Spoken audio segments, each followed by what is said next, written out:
It और there generally pronoun की जगह पे इस्तेमाल किए जाते हैं। इट तो third person singular non living things के लिए इस्तेमाल किया जाता है। हमने अभी सीखा कि ही और शी इस्तेमाल करते हैं ह्यूमन बीइंग्स के लिए, लेकिन अगर कोई ह्यूमन बीइंग ना हो, कोई चीज़ हो या कोई जानवर हो, तो उसके लिए क्या इस्तेमाल करेंगे? उसके लिए हम इट का इस्तेमाल करते हैं। It is used for as a pronoun for animals और फॉर थिंग्स। ठीक है, आप ये नहीं कहेंगे I saw a rat he was running. No, I saw a rat it was running. उसके लिए इट इस्तेमाल किया जाता है। तो इट थर्ड पर्सन प्रोनाउन है और सिंगुलर है, और इसको हम यूज़ कर सकते हैं एनिमल्स के लिए और उसके अलावा नॉन लिविंग थिंग्स के लिए। फिर इट को मैंने ब्रैकेट किया है देयर के साथ। आप देख रहे हैं कि मैं इसके साथ देयर को भी डिस्कस कर रहा हूँ कि क्योंकि ये दोनों इट और देयर डमी सब्जेक्ट के तौर पे भी इस्तेमाल होते हैं। अच्छा, डमी सब्जेक्ट क्या होता है? कि which is not real. Dummy आपको पता है ना। और ये हम जनरली जब हम टाइम या वेदर के बारे में बात करें, सीज़न के मौसम के बारे में बात करें, तो हम कहते हैं, मसलन टाइम के बारे में बात करें तो हम ये यूज़ करते हैं इट इज़ 5 PM। वेदर की बात करनी हो तो हम कह सकते हैं it's rainy today, it is rainy today. तो ये इट डमी और देयर भी डमी प्रोनाउन के तौर पे इस्तेमाल किया जाता है। देयर का इस्तेमाल देख लीजिए, देयर इज के साथ भी इस्तेमाल होता है और देयर आर के साथ भी इस्तेमाल होता है। और ये देयर होता है THERE वाला। याद आया आपको कुछ? देयर आपको बताया था, दे का पोजेसिव वाली फॉर्म भी देयर है, याद है ना? तो वो जो देयर है उसके स्पेलिंग और हैं, उसके स्पेलिंग है THEIR, और इस देयर के स्पेलिंग है THERE। और ये डमी सब्जेक्ट के तौर पे इस्तेमाल किया जाता है। हम जैसे कहते हैं there is a pen in my pocket, और फिर मैं कह सकता हूं there are books on that shelf. तो देयर इज भी इस्तेमाल करते हैं हम और देयर आर भी इस्तेमाल करते हैं। देयर इज के बाद अगर लगेगा सिंगुलर, और देयर आर के बाद कोई प्लूरल नाउन इस्तेमाल किया जाएगा।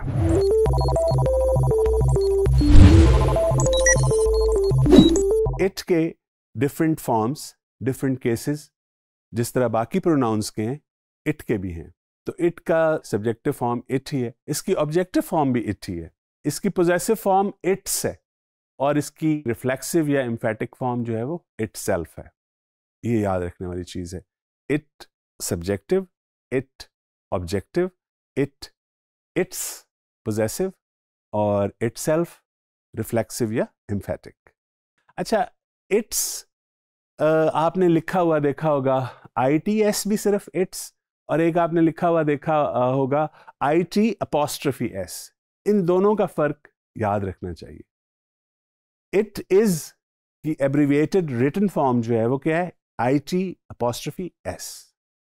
और इट्स ये पोजेसिव फॉर्म के लिए, मसलन I have a car, it's colour is red में जो इट्स लिखूंगा वो अपॉस्ट्रोफी S के बगैर होगा।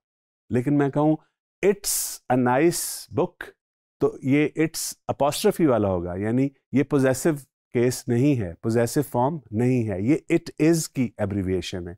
ये फर्क नोट कर लीजिए।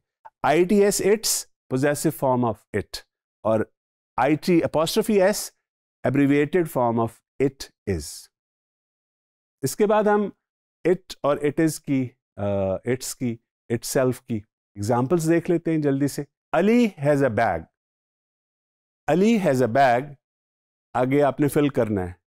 कलर इज रेड, उसका रंग लाल है, क्या कहेंगे आप? Its colour is red, you are right. और इट्स कौन सा? Without apostrophe S। अगली एग्जाम्पल है I can't find my ticket, I think I have lost it, I think I have lost it.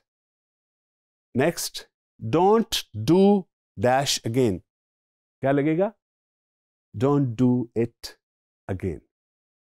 Majeed examples देखिए, her dog was having howling at the door, her dog was howling at the, howl का मतलब होता है शोर मचाना, घर से बाहर रह गया होगा तो वो दरवाजे पे आके शोर मचा रहा है क्योंकि वो अंदर आना चाह रहा है, तो हम क्या लगाएंगे इस जगह पे, her dog was howling at the door so he let dash in, कुत्ते के लिए ही नहीं लगेगा, क्या लगेगा, it, so she let it इन।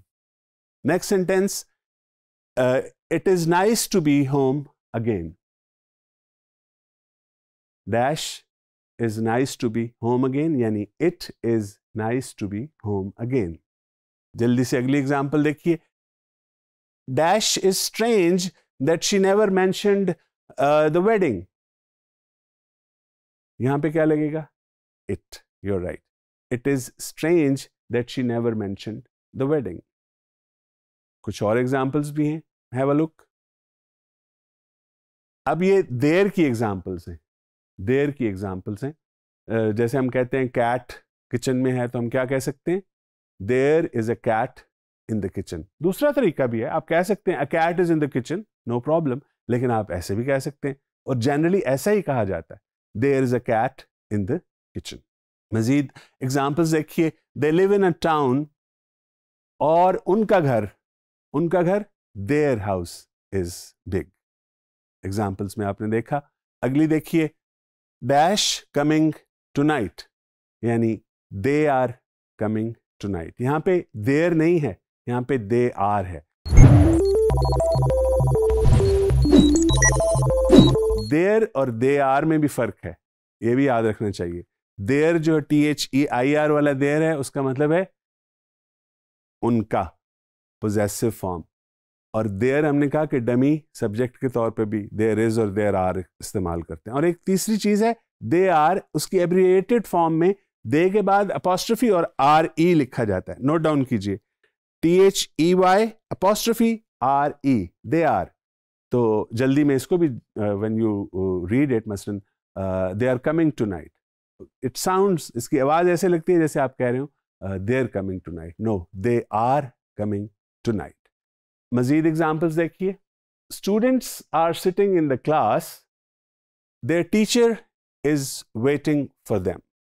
ये एग्जाम्पल, इसमें पोजेसिव फॉर्म देयर की जो है वो लगाई गई है। नेक्स्ट देखिए, डैश आर मैनी स्कूल, क्या, there are many schools and colleges in this city, there are many schools. Recall कीजिए, मैंने बताया कि देयर के बाद इज भी लग सकता है और आर भी लग सकता है, डिपेंडिंग इस चीज पे उसका इन्हिसार होता है कि उसके बाद आना क्या है, इज और आर के बाद आएगा क्या। अगर सिंगुलर है तो इज आएगा और अगर प्लूरल है तो आर आएगा। So we have just learned, अभी हम सीख चुके हैं it as a third person singular pronoun और there as a dummy pronoun, and both as dummy pronoun.